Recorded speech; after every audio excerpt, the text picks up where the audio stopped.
আমি পাঠিয়ে দিচ্ছি এটা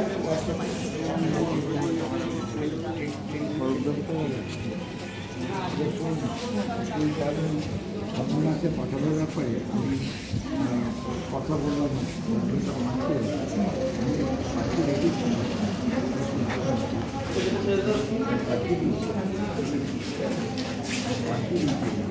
ইন্দিরা রায়পুরের আইসিডিএস কেন্দ্রে চলে গেছে আর আমরা মেডিকেল কলেজে ভর্তি আছে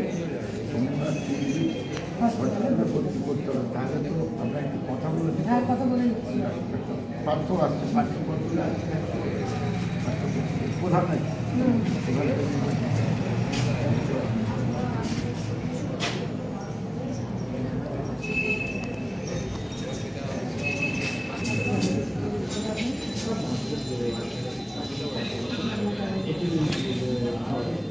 স্যার আজকে কোথায় এসেছিলেন? একজন আইসিডিএস কর্মী তো মানে পুড়ে গেছে কর্মরত অবস্থায়, ওই জন্য তার গোটা পা পুড়েছে আমরা দেখি।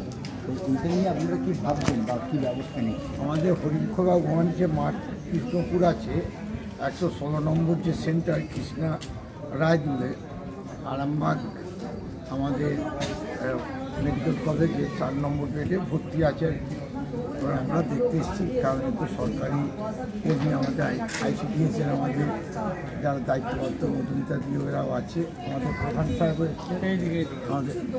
এসছেন, আমাদের ওখানকার নেতৃত্বরাও এসছে আর যে এটার অবস্থা কীরকম দেখে ওনাদের সঙ্গে যেটার কথা হলো যে এখানে ওনারা চিকিৎসা করছেন। এবার আমরা বাড়ির সাথে কথা বলে ট্রান্সফার করে যদি বেটার ট্রিটমেন্ট করা যায় সেই জন্য আমরা দিয়ে দিই যে